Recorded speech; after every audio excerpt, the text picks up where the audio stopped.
तो ये देखिए बिल्कुल यहाँ बेचना महामूर्खता का काम है, लेना उतावली का काम है। अब अगर आज ये 22,340 के ऊपर अगर निफ्टी फ्यूचर चल पड़े हैं और अगर ये क्लोजिंग भी आज मेरे को अगर आज ये क्लोजिंग मिल जाती है 22,280 के ऊपर, अभी 340 का भाव है, तो हम आज डेफिनिटली निफ्टी फ्यूचर्स में भी लॉन्ग करेंगे। इंडिविजुअल स्टॉक फ्यूचर्स में जिनमें लॉन्ग हो रही है। अगर 22,280 की क्लोजिंग स्टॉप लॉस के साथ ओवरनाइट कैरी करना है कि नहीं पोजीशन, ये 22,280 के ऊपर अगर मुझे क्लोज देता है, तो मैं इसको लॉन्ग को लेके डेफिनिटली चलूंगा। अगर ये कोई कारण से मेरी लॉन्ग आज कट भी जाती है, कल 22,220 के नीचे जब तक नहीं जाएगा, तो हम वापस इसको लॉन्ग लेने की कोशिश करेंगे। बैंक निफ्टी की चार्ट और ज्यादा स्पष्ट है। डाउनवर्ड जो रेजिस्टेंस लाइन आज उसका क्लियर कट क्रॉसओवर हो गया। I think initial jump upwards में पहले 1000 पॉइंट निफ्टी के बैंक्स ही लीड करेंगे और उसके बाद अलग अलग सेक्टर्स की रोटेशन आएगी। बैंक्स बैंक्स लीड करेंगे आपने कहा, लेकिन सिंस आपने नैस्डैक में 15% रैली की बात की, आज क्या आईटी में एक फ्रेश रैली की शुरुआत माने, या फिर क्योंकि सबसे ज्यादा बीट एंड डाउन स्पेस थी, आज निफ्टी आईटी देखिए आप लीड कर रहा है क्लियरली, और सारे आईटी के जो बीट एंड डाउन स्टॉक्स हैं उनमें एक अच्छा मोमेंटम आ रहा है, तो इसको किस तरीके से मानेंगे आप? देखिए आईटी भी एक्सट्रीम ओवरसोल्ड है और एक्सट्रीम ओवरसोल्ड से ये रिबाउंड दे देगा, इसमें कोई डाउट नहीं है। सभी चीज रिबाउंड दे देती जब एक साथ बाजार चलता है। अभी भी हमारे को जो तेजी लगती है उसमें मान लो फॉर एग्जांपल हमको बजाज फिनसर्व और बजाज फाइनेंस में अगले 6 महीने में बहुत खराब भाव नीचे का दिखता है, वो भी रिबाउंड दे देंगे। और अनुज अगर सीएनएक्स आईटी की चार्ट को मैं देखूं, मेरे को एक रिबाउंड सा ही दिखती है। 36,000 के लेवल से अगर ये बढ़ के 41,100 तक भी हो जाए, 31,000 हो जाए, और उसके बाद फिर लुढ़क जाए तो बड़ी बात नहीं है। हाँ, ट्रेडर्स के लिए अब यहाँ कोई आईटी के भी स्टॉक्स में शॉर्ट रहने का मतलब नहीं बनता है, घूम चुका है बाजार यहाँ से। और एक बार इसमें 2,500 3,000 पॉइंट तक की रैली संभव दिखती है। उससे ज्यादा का विजन मैं अपनी चार्ट्स पे अभी ले नहीं पा रहा हूँ। सिंस आईटी अभी बैंक भी निफ्टी मुझे लगता है अंडर परफॉर्मर सेक्टर होगा, जो बाकी बाजार के साथ रिबाउंड देगा, पर बड़े आउट परफॉर्मेंस दूसरे सेक्टर्स में है। बैंक निफ्टी की बात करते हैं, सिंस आपने सिर्फ एक कर्सरी तौर पर कहा कि जो अगली निफ्टी की पहली 1000 पॉइंट की रैली है उसको बैंक निफ्टी लीड करेगा, तो अगर निफ्टी में 1000 पॉइंट की रैली हुई तो बैंक निफ्टी कहां तक जाएगा फिर? बैंक निफ्टी देखिए सीधी सीधी बात है, 2,500 3,000 पॉइंट तो बैंक निफ्टी का धर्म बनता है बढ़ना। और मैं आपको लेवल दे दूं, बैंक निफ्टी के फ्यूचर्स पे चलते हैं हम। एक मिनट। हाँ, देखिए फ्यूचर्स आ गए स्क्रीन पे मेरे। बैंक निफ्टी फ्यूचर्स के अंदर में इवेंचुअली देखिए अनुज, तक ये 27,000 की निफ्टी आएगी जो आपका कॉल था। 26,000 पे हम सारे अटक गए कि 27,000 आ जाएगा, ठीक है, हम लोग चार्ट के हिसाब से बेच गए थे कि वापस जो 27,000 की निफ्टी आते आते 56,000 की बैंक निफ्टी हो जाएगी।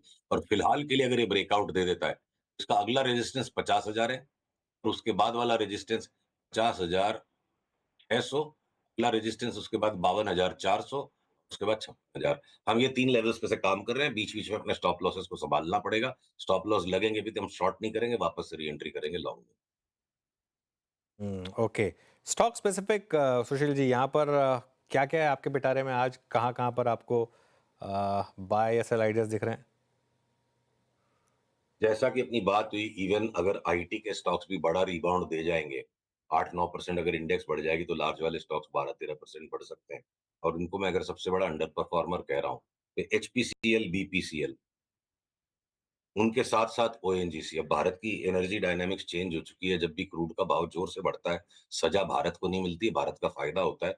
रिफाइनर्स को भी, ऑयल वेल कंपनीज को भी, जो ऑयल ओन करती है ओएनजीसी, नुकसान होता है यूरोपियन प्लेयर्स का।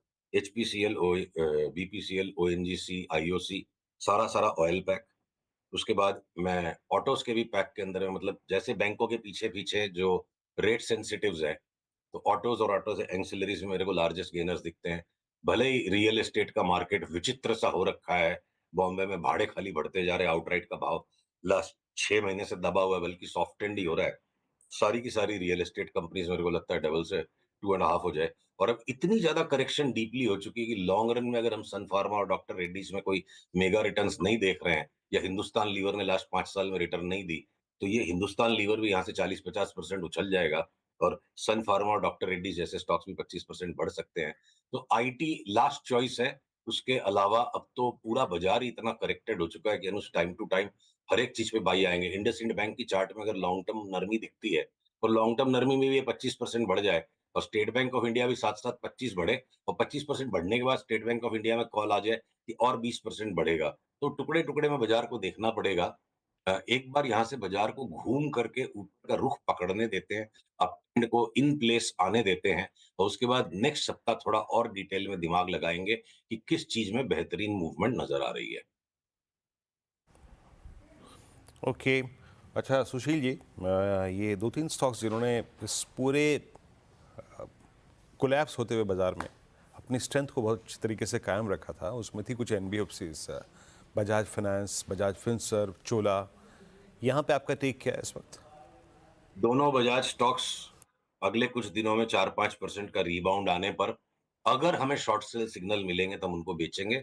इनमें अभी बहुत गहरा करेक्शन बाकी है, जो करेक्शन में इन्होंने हिस्सा ही नहीं लिया।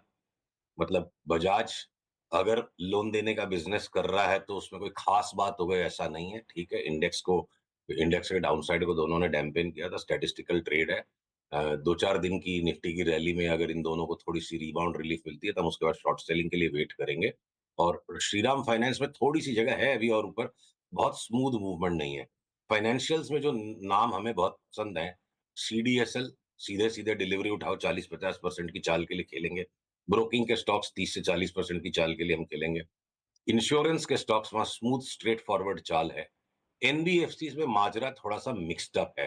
गोल्ड फाइनेंस कंपनीज में हो सकता है बड़ा धक्का भी लग जाए। तो हम थोड़ा एनबीएफसी से परहेज रखेंगे। पैसे और दिमाग लिमिटेड ही है। Small finance banks, public sector banks, Bob, PNB, SBI और कुछ छोटे वाले प्राइवेट सेक्टर बैंक्स, तो एनबीएफसीज की चार्ट्स में भी वो मजा नहीं है, बहुत स्पष्टता नहीं है।